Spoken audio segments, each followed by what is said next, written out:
As máquinas, prensas, tornos, caldeiras, fornos, etc. Bem-vindos ao Filmes e Cast TV.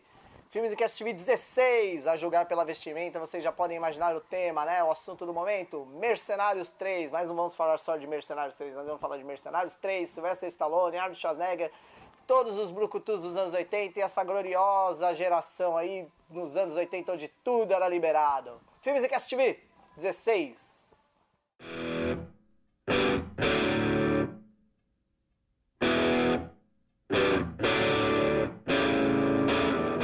Então, para falar de Mercenários nesse programa, resolvemos dar, além de dar uma pincelada nos três filmes, nós vamos mostrar como tudo começou. Para falar de Mercenários é necessário ir lá nos anos 80, 90, até um pouquinho antes, no final dos anos 70, mostrar como começou o cinema padrão desses brucutus que estão enchendo nossas telas hoje em dia, se apresentando para uma nova geração e fazendo a alegria de uma velha geração. Essa geração que cresceu nesses anos aí, que cresceu vendo esses astros da ação. Tudo começou... Primeiramente, o responsável por Mercenários, que é o Sylvester Stallone, né? Pra quem não sabe, o Sylvester Stallone é o idealizador da ideia. Foi ele que chamou todo mundo pro primeiro filme. Ele dirigiu o primeiro filme, ele atuou, ele chamou os amigos. No segundo filme ele fez apenas o roteiro, mas estava ali, convidou o pessoal. Ele que cuida das contratações, ele é o produtor também. E no terceiro filme, mesmo sistema. Mas, primeiramente, a carreira de Sylvester Stallone começou, assim, nos anos... final dos anos 70, quando ele escreveu o roteiro de Rocky Balboa. Rocky um Lutador. Rocky Balboa é o filme de 2006. E Rocky um Lutador foi o primeiro papel importante dele, ele que só tinha feito uma comédia meia pornochanchada, podemos dizer assim, o Garanhão Italiano. E ele escreveu o roteiro de Rocky, e só que a Warner queria muito comprar esse roteiro, só que não queria que ele atuasse no filme. E ele fez de tudo para atuar nesse filme. Ele vendeu tudo que ele tinha, ele morava num carro, ele tinha um cachorro, ele empenhou esse cachorro. E ele conseguiu convencer a Warner a pôr ele para atuar nesse filme. E a atitude da Warner, que devido à persuasão do Stallone, deu certo. Stallone atuou no filme, o filme tinha muito a ver com a vida dele, e devido a esse grande sucesso, ele foi indicado ao Oscar de melhor ator, ganhou um Oscar de melhor roteiro. Pouca gente sabe, mas Sylvester Stallone tem um Oscar de melhor roteiro na prateleira dele, ele ganhou um Oscar muito antes de Martin Scorsese e Woody Allen, inclusive, e ele tem um Oscar na sua prateleira logo num dos seus primeiros filmes. E ali a carreira dele começou a destrinchar, que na sequência ele fez em 81 Rambo, Programada para Matar, que o subtítulo ganhou no Brasil, que é um filme fantástico, é baseado num livro, é um filme de ação com conteúdo, um homem contra o exército, um homem de um exército só, podemos dizer assim, contra todo mundo, ele na floresta, todo mundo sabe o enredo de Rambo aqui, não precisa nem me aprofundar. Foi um personagem que criou muita força e deu um up maior ainda na carreira de Stallone. E no decorrer dos anos 80 veio as sequências de Rambo, que ficaram cada vez mais difíceis, os objetivos, essas coisas, se tornou mais um filme de ação, assim, perdeu um pouco do conteúdo, mas conseguiu se tornar um filme de diversão muito bom. Até hoje ele passa na regra dos anos 80. Ganhou as sequências dos filmes do Rocky, que perdeu um pouco do conteúdo dramático, mas se tornou um filme pipocão, de luta, divertido pra caramba, trilha sonora fora de série. Rocky Balboa sempre marcou pela sua trilha. E depois ele foi fazendo outros filmes no decorrer dos anos 80, que foi seu auge, né? Ele fez Tango Cash, fez Stallone Cobra não, né? Cobra, que todo mundo conhece como Stallone Cobra. Fez diversos outros filmes, né? E nos anos 80, que foi seu auge, ele já entrou nos anos 90, digamos assim, no seu auge, mas foi ali que começou a ter um problema assim com essa geração de brucutus, que os anos 80 não foram tão bons com eles, né? O Stallone ainda, no começo dos anos 90, ele veio com Demolidor e Risco Total, que praticamente foram no mesmo ano, dois ótimos filmes para quem gosta do gênero, que ele ainda se deu muito bem, boas bilheterias, elogiados. E depois disso ele fez O Juiz, tropeçou, ele fez, vamos dizer assim, filmes que não agradaram tanto. Ele fez O Especialista com a Sharon Stone, que também é um filme que deixou muito a desejar. Fez no começo dos anos 90, ele fez o último Rocky Balboa, que é muito ruim, o Rocky 5. E a carreira dele começou a festejar, o cinema estava pedindo outro tipo de astro. No final dos anos 90, outro tipo de astro de ação estava dominando, não precisava ser brucutu. Bruce Willis, Mel Gibson estavam muito em evidência com o Duro de Matar, Máquina Mortífera, mostraram que não precisava ser forte para encarar uma situação adversa. E a carreira do Stallone já não seguia um alto nível, né? E com o final dos anos 90 por início dos anos 2000, ele praticamente sumiu. Produções medíocres, filmes como Alta Velocidade, Missão Suicida, filmes que deixaram muito a desejar, e o Stallone praticamente entrou no hiato, assim. Ele ainda tentou ali em 97 engordar uns quilos, tentar uma indicação ao Oscar com Copland, que é muito bom, é um filme sério, mas não deu certo assim, não caiu no agrado de 100% da imprensa. E o Stallone foi entrando no ostracismo, num limbo assim, e sumiu. E tudo mudou quando ele voltou em 2006, que ele bancou uma ideia lá de novamente voltar com Rocky Balboa, personagem que o consagrou, né? Digamos assim, nada melhor do que você voltar do limbo com o personagem que o consagrou. Ele voltou com Rocky Balboa em 2006, a Fox peitou a ideia, ele fez um filme, o filme é fora de série, é o melhor filme da série depois do primeiro filme, tem um tom dramático como o primeiro filme, tem tudo a ver com a carreira dele, que é a história do Rocky Balboa voltando velho, tentando lutar, ninguém acreditava nele. E aí que a carreira dele deu uma alavancada, o filme foi elogiado, sucesso de bilheteria, uma nova geração ali conhecendo Stallone, vendo Stallone no cinema, que ele só tinha ouvido falar, alguma coisa assim. E depois, na sequência, ele emplacou outro sucesso dele dos anos 80, ele trouxe de volta com Rambo 4, cara, em 2008, que é tão bom quanto os outros filmes da série, pra quem gosta. Filme pipocão, ação, assim, essas coisas. Não vamos questionar conteúdo, que é Rambo, é um homem sozinho contra o exército total, né? É um homem de um exército só contra o exército de verdade, né? E logo na sequência, em 2010, veio um projeto ambicioso, né, que ele começou a produzir ali, Os Mercenários. Começou a repercutir essa ideia na internet. Essa ideia do Stallone, falaram que ele estava juntando todos os aços da época dele no cinema para fazer um filme de alto escalão e trazer também de volta os seus amigos que também se encontravam no limbo. Ele começou a produzir o filme, a ideia inicial era ter o Schwarzenegger, o Bruce Willis com eles, só que o Schwarzenegger ainda estava no governo da Califórnia, né? Só fez uma ponta no filme. O Bruce Willis tinha um problema de agenda, também só fez uma pequena participação. E o Jean-Claude Van Damme, que ele ligou e chamou para participar do filme, recusou, achou que era apenas um filme sem conteúdo, que era muita gente, não gostou da ideia de Stallone, que era apenas um filme para ganhar dinheiro, e saiu fora. O filme é muito bom, diverte, ele trouxe, além dos rostos já conhecidos, ele trouxe o Jason Statham, que é um astro mais atual, mas é um brucutu do cinema atual, para o filme, trouxe Jet Li, que surgiu nos Estados Unidos, na América, né? Tardio aí, mas é mais depois dos anos 90, também tá no filme. Ele trouxe o Terry Crews, que é um astro de comédia, mas é um brucutu divertido, tá no filme. Mickey Rourke, que não é um cara do cinema de ação, mas tá ali, é um cara renegado por Hollywood também, ele tentou dar um up na carreira do Mickey Rourke novamente, tá no filme. O filme é divertido, é a história de um esquadrão de mercenários. O título original do filme é Expendables, que são dispensáveis. E pra quem não sabe, é uma curiosidadezinha. No filme Predador, de Schwarzenegger, nos anos em 88, se não me engano, o Predador é 87, tem uma hora que o rapaz pergunta para o personagem do Arnold Schwarzenegger o que eles são, e ele fala que eles são dispensáveis. E no Rambo 2 também, durante uma discussão, o Rambo conversando com a menina no barco, ela pergunta o que ele é, ele fala que ele é um dispensável, que é a tradução de Expendables. Você vê que esse título tem tudo a ver com a carreira deles há muito tempo atrás. E 2 anos depois, após o sucesso do primeiro filme, tivemos Mercenários 2. Daí o time aumentou, essas coisas aí, veio Chuck Norris também veio pro elenco, o Van Damme deu o braço a torcer, veio pro filme, como vilão, tudo. Mais gente ali, o filme é divertido também, muita ação. Só que antes de eu me aprofundar até no Mercenários 2, vamos voltar lá um pouco assim, vamos falar de outro astro que é fundamental para esse filme, que é o Arnold Schwarzenegger, que também surgiu no final dos anos 70 para 80, junto com o Sylvester Stallone, e daí a gente culmina o programa aí falando de Mercenários 3. Schwarzenegger também começou nos anos 70, final dos anos 70 com Conan.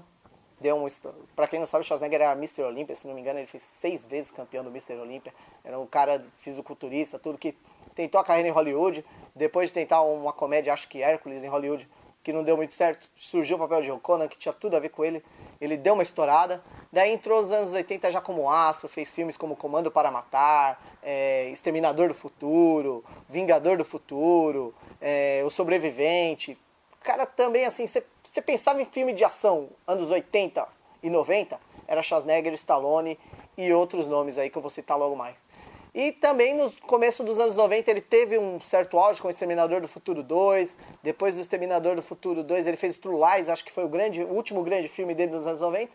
E a carreira dele é o mesmo, coincidentemente, junto com a do Stallone no meio pro final dos anos 90, começou a entrar no hiato, no ostracismo, seus filmes não faziam sucesso, até culminou no seu esquecimento, e o seu esquecimento calhou junto com ele, quando ele assumiu o governo da Califórnia. Ele tirou um período de férias do cinema durante seus 2 mandatos praticamente, que era a sua decadência cinematográfica, né? E outro cara que também é fundamental para o cinema dos anos 80, sim, com exceção dos 2, temos o Bruce Willis, né, que eu falei, mas o Bruce Willis já vem de outro patamar, que é é o cara franzino que tá no lugar errado na hora errada, né?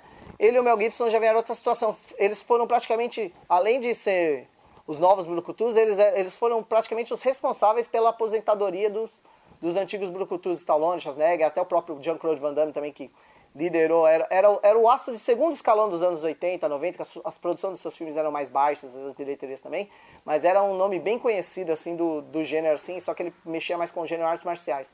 Como tivemos Steven Seagal também, que foi revolucionário nos anos 90 também, 80, com seu estilo de lutar, seus filmes policiais, assim, toda aquela sua técnica. Tivemos Chuck Norris, que também foi muito importante para os anos 80, 90, com filmes como Comando Delta, Invasão dos Estados Unidos, filmes absurdos, tudo também fazia parte do segundo escalão desse time de brucutus dos anos 80, 90. Tivemos também Charles Bronson, que corria por fora também, aí, astro de cinema home video também aí. E esses caras aí nos anos 80 e 90, eles ficaram meio ultrapassados, mas eles têm uma importância muito grande pro cinema. Para uma geração que cresceu assistindo eles eram importantes. Eles eram os astros de ação, eles eram os caras imbatíveis, eles eram super-heróis. Como a gente não tinha filme de super-heróis assim naquela época, como a gente tem hoje, eles foram super-heróis de uma geração toda. Eles eram imbatíveis, eles lutavam contra o exército só sozinho. E os anos 80 é um ano muito divertido, é uma década muito divertida, porque naquela época não existia consultoria. O cinema era mais livre do que é hoje em dia. Hoje em dia eles procuram consultoria, como você segurar uma arma. Naquela época não, o diretor dava a arma na mão do ator e ele falava, empunha a arma desse jeito que vai sair bonito na fotografia. Era impossível, cientificamente, um cara disparar uma metralhadora com ela na altura da cintura, mirar e acertar todo mundo igual o Rambo acertava, o próprio Schwarzenegger, entendeu? Era algo fisicamente impossível. Só que nos anos 80 ninguém questionava isso.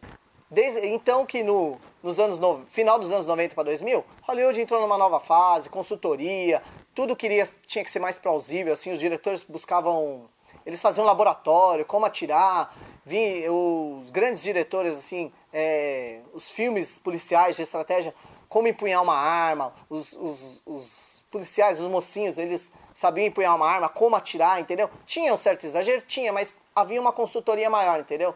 Daí, isso também acabou culminando, porque assim, eles eram ultrapassados, tipo, toda a magia deles segurarem a arma daquele jeito, tudo, serem imbatíveis, nos anos 90 não colava mais, foi algo que também culminou na extinção desses dinossauros. Aí, graças ao Sylvester Stallone, né, o cara responsável por tudo isso, ele trouxe de volta boa parte desse pessoal nesses filmes, nessa trilogia aí, Mercenários agora. E com o adentro dos Mercenários 2, que eu estava falando até agora, ele no terceiro filme ele ousou mais ainda. Ele, além de trazer nomes como os nomes já conhecidos que estavam no elenco, ele trouxe ainda adições muito boas assim, pro filme. Assim. Harrison Ford, cara, que é um cara do cinemão de ação, o cara é o Indiana Jones, o Han Solo de Star Wars, dos anos 80 também, só que o Harrison Ford era um ator mais sério, ele era um cara que tem indicações ao Oscar, fazia dramas, papéis mais sérios. Meu, ele trouxe o Harrison Ford, que é outro patamar para os Mercenários, o cara topar fazer parte dessa diversão, de um filme que não se leva a sério. E trouxe com ele também Mel Gibson, cara. Mel Gibson, por mais que ele esteja sumido aí, por causa de problemas que ele teve aí, relação conjugal, tal, problema com a polícia, a religião aí, que o Mel Gibson tem um certo problema aí. Meu, o Mel Gibson é ganhador de Oscar, ele é o diretor de Coração Valente, pra quem não sabe. Ele fez a quadrilogia A Máquina Mortífera, que são filmes policiais com mais conteúdos, mais densos, assim, quase no ar, né? Alguns, os dois primeiros, no caso. E ele trouxe uma adição do elenco muito mais pesada. Só que, ao contrário do primeiro e do segundo filme, Mercenários 3, eu acho que ele tem um problema que não chega a ser grave, mas prejudica boa parte do filme. Ao contrário dos seus dois outros antecessores, os outros não se levavam tão a sério. Nesse terceiro filme, ele trouxe Wesley Snipes também, né? Pode dizer que adicionou no elenco Wesley Snipes, né? Que já é um cara que contracenou com o Stallone lá nos anos 90 em O Demolidor, também é outro aço de filmização do gênero. E trouxe o Bandeiras, que contracenou com ele em Assassinos em 95, que também fez uma quantidade razoável de filmização entre os anos 90 e 2000, como A Balada do Pistoleiro, Assassinos. Só que são pessoas que eram tradicionais dele trazer. A surpresa mesmo é Harrison Ford e Mel Gibson. Só que, ao contrário desse filme, esse filme Mercenários 3, o Stallone busca uma inovação assim na franquia, assim, acho que ele tentando não se repetir, eu acho que não tem problema se repetir esse filme, não, ao meu ver, é um filme de diversão. Ele traz um conflito que, após uma primeira missão mal sucedida, assim, que quase acaba mal, como ele tem uma amizade, um laço de familiar muito grande com seus parceiros, né, o grupo de mercenários tradicional, ele decide aposentá-los e buscar uma nova equipe para preservar a vida deles. Só que o problema do filme é esse. A ideia é uma ideia clichê dos anos 80, 90, tudo, não é ruim. Mas o problema é a nova equipe que o Stallone vai buscar. Aí que é um dos problemas do filme. O filme começa muito bem. A sequência de resgate do Wesley Snipes no trem é fora de série. É uma sequência de ação muito boa. O Wesley Snipes está bem no filme. Não é um dos meus atores favoritos do gênero, mas está bem no filme. A sequência que culmina, né? São duas sequências de ações imediatas, assim, que a primeira missão deles também é muito boa, onde a gente é apresentado ao vilão do filme, que é o Mel Gibson, que faz o vilão, que está fora de série. Daí o grande problema é o meio do filme, o enchimento de linguiça do meio do filme, que é quando ele vai recrutar esse novo exército. Que assim, a plot inicial de recrutar um novo exército, aposentar a antiga equipe, esse contexto não é ruim. Só que o diferencial dos mercenários é o quê? Você quer ver os astros dos anos 80 reunidos. É aquela reunião que nunca aconteceu nos anos 90, 80. Ela foi possível somente agora e é isso que você quer ver em tela. Daí, quer dizer, some de tela os amigos, só fica o Sly, né, o Stallone, e entram esses novos personagens, assim, a Honda Homicide do UFC, ela é apresentada, ele tá tipo fazendo entrevistas por aí, vai vendo a habilidade de cada um. E todos os personagens que entram, com exceção da Honda, que eu acho que ainda deixa um pouco a desejar, são insosos, assim, não tem carisma, não são astros do cinema de ação. Eu acho que, assim, se o Stallone investe nessa ideia, mas ele vai atrás de personalidades do cinema de ação mais atual, não precisa ser tão jovem igual ele procurou, assim, mas mais jovem que a equipe dele, e astros do cinema de ação atual, sei lá, sugerindo nomes, assim, Mark Wahlberg, The Rock, Vin Diesel, são pessoas mais jovens do que o seu grupo, mas são pessoas do cinema de ação atual. Não, ele foi atrás de rostos desconhecidos, rostos sem carisma, e durante boa parte que essa nova equipe ocupa a tela, que é uns 40 minutos entre o meio e o fim do filme, o filme cai muito o ritmo. Quem não liga, tudo bem, mas pô, você tá vendo Mercenários, se fosse um filme de ação convencional, tudo bem. Mas se você tá vendo Mercenários, você quer ver os mercenários, os expendables, os dispensáveis, aquele pessoal que o Hollywood virou as costas, que tá dando a volta por cima nesse filme. Não, ele investiu nesse novo elenco, pessoal sem carisma, tem o rapaz lá do Crepúsculo, que é o Hércules genérico aí, não convence. Não convence. E o filme só começa a dar um clímax novamente e dar um up novamente na reviravolta final, quando o seu grupo tradicional volta para ajudá-lo numa missão de resgate. Aí o filme volta a ser Mercenários, mas, é meio tardio, porque nisso já aumentou a duração do filme, que geralmente, tradicionalmente, tem 1h30, 1h40, para 2 horas de filme. Quer dizer, se cortasse essa meia hora ou investisse num novo grupo, o filme não seria um pouco cansativo como ele é. Não é um filme ruim, Mercenários 3. Eu me diverti, eu gosto do elenco. Se continuar usando esse elenco, pode ir até o 10º. Só que eu acho que essa ideia de trazer uma nova equipe, porque, não, tem o boato, o Stallone está trazendo essa nova equipe, que o novo filme vai ser com essa nova equipe e ele vai trocar. Não, em nenhum momento ele vai fazer isso, porque a ideia do filme é usar aquele elenco antigo e talvez aproveitar um ou outro personagem desse filme. E trazer mais novos nomes para o próximo filme, se a franquia continuar fazendo sucesso. Mas ele devia ter investido melhor nesses novos nomes, entendeu? E deixou o filme um pouco cansativo, um pouco lento nesse meio. Se você só assistir como um filme de ação não nostálgico, você pode até não se importar. Mas pelo começo e pelo fim, Mercenários é um bom filme de ação, me divertiu. Ficou um pouco aquém ao primeiro e o segundo, mas nada que tire o brilho do filme, que não mereça ser visto. Eu recomendo Mercenários 3, vá ver. E fica a dica aqui, se você cresceu nos anos 80, 90, conhece tudo isso, reveja esses filmes, você vai continuar se divertindo, dê valor a esses atos, eles são fundamental para a história do cinema de ação. Pode hoje em dia eles não funcionarem tanto assim, mas eles foram herói de muita gente, e eles foram referência de muitos astros de ação do cinema hoje em dia. E se você não viu, procure ver, você vai se divertir. São filmes com o intuito de apenas divertir, pode ter pouco enredo, essas coisas, mas eram bem nostálgicos, bem divertidos e funciona bem. Então é isso, pessoal. Fizemos uma pequena viagem no túnel do tempo aqui. Não citei todos os filmes dos astros que participam aí, que é muita coisa. Tem alguns principais, tentei dar uma ênfase nos principais filmes de comédia de carreira e depois os finais. Dúvidas, sugestões, alguma coisa assim, deixem no comentário do vídeo, no vídeo ou no próprio site, ou mandem pelo Facebook, Twitter, alguma coisa assim. Sigam a gente no Twitter, @RG_FilmsInc. Curtam a nossa página no Facebook, www.facebook.com/filmesinc. Acessem nosso canal lá no YouTube, assinem nosso canal, dê um joinha no vídeo aí, ajudem a gente, compartilhem o vídeo, essas coisas. Acessem lá filmesinc.com. Agradecimentos finais aí ao Janderson Bueno, que faz os nossos logos aí, e do site, dos vídeos. Ao Adriano, ao Adriano, que é o rapaz que está cuidando da edição e da gravação dos vídeos aí. Vocês viram que melhorou bastante a resolução dos vídeos aí, dos últimos 3 vídeos aí. Agradecendo bastante, estamos sendo bastante elogiados por causa disso. E até a próxima aí. Dê um joinha aí, não esqueçam. Filmes e Cast TV.